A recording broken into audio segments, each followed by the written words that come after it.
All right, guys, welcome back to the channel. So in the last video, we defined what bonds were. In this video, we're going to talk about the types of bonds. So let's get right to it.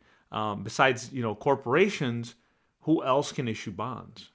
Well, our government borrows money to fund everything from Medicare and Social Security, paying our military, to doing research as well. Local cities, your local city and state governments, they use bonds to pay for the repair of highways and streets, building schools, or maintaining sewer systems. Your local school can issue a bond in order to add more classrooms or build a new gym or stadium. So you get the picture. A bond is a corporation or a government borrowing money from you, the investor, in order to finance their needs. Another way to think of this is, how you borrow money in order to expand your operations. So you borrow money to buy a car that can get you to work, or you borrow money to buy a house that has an extra office that you can use to create videos and make extra money. Companies and governments are borrowing money to expand their operations and keep their citizens happy. All right, so let's officially talk about the different types of bonds. So treasury bonds are bonds issued by the United States government. In other words, you loan your money to the United States government and they pay you interest. Municipal bonds are bonds issued by local governments. So think of major cities like New York, Los Angeles, Dallas, etc.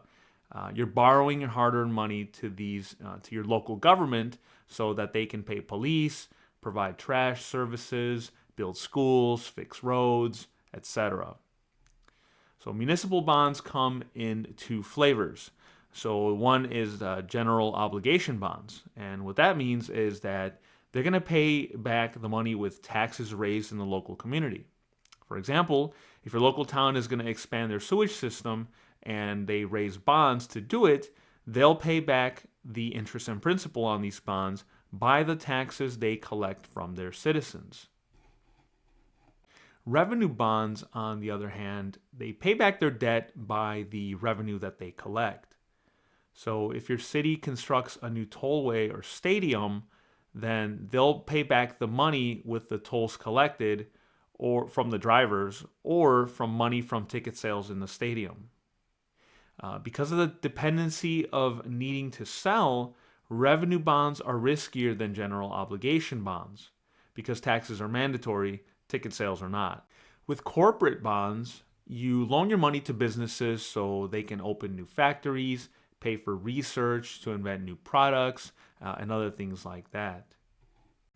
Okay, so with mortgage bonds, you're not loaning your money to people to go and buy houses.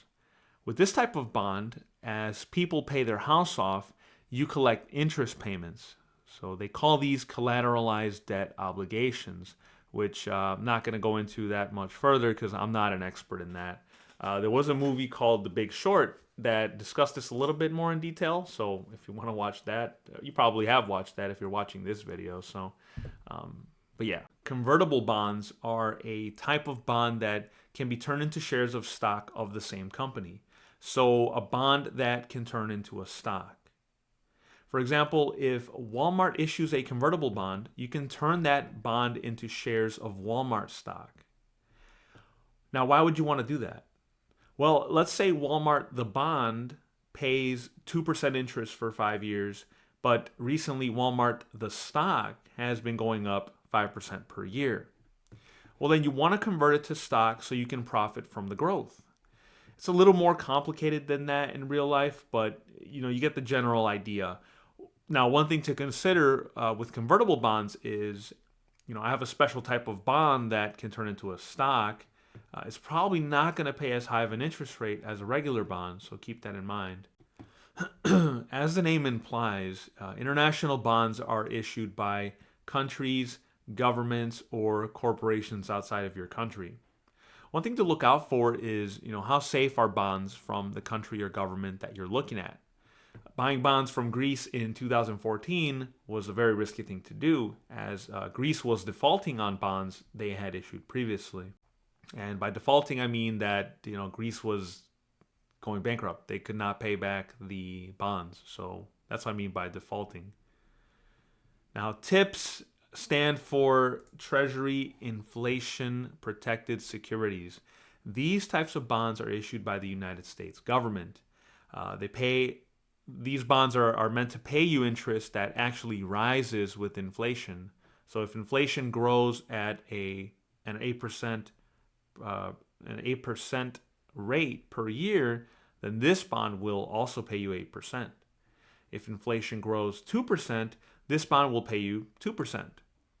The features of these bonds are that if the price of groceries, cars, medical expenses, and other things start rising, as measured by the Consumer Price Index, this type of bond will raise its interest rate. So just to kind of restate this, for example, if the bond starts at 3% interest rate and inflation for the year went up 4%, then this bond will raise its rate to 4%. So you will literally keep up with inflation with this type of bond. Compare that to a regular bond that, for example, pays 4%. If inflation for the year was 6%, well, then you're losing 2% in buying power. Callable is not a type of bond per se, but it's a feature on a bond. So callable bonds are bonds that can be called away from you before they mature. So someone can call them away from you before they mature. So let's use an example that a bond is paying 4% and it matures in 5 years. So let's say you're on year 2 and you're collecting your interest payments every 6 months on time, and rates go down to 2%. Well, you're happy because even though rates went down to 2% in the economy, your bond is paying you 4%. That's pretty good, right? But not so fast, because this is a callable bond, so it means that the entity that issued it can actually pay you back your money early. So why would they want to pay you back your money early? Well, they do this in order to then sell new bonds and only have to pay 2%. So they do this to save money on interest. Rather than pay you 4%, they can just issue new bonds and pay someone else 2%. This is similar to refinancing a house. If you borrowed money to buy your house at 5% interest and interest rates go down to 2%, well, you can refinance to get that new lower rate. Corporations and governments also like to refinance on their debts. So when you buy a bond, find out if it's callable. If it is callable, then you know there's a chance you can get paid back early. This can be either good or bad for you. Just kind of depends on your situation. If you don't own a house, let's use a car as an example, right?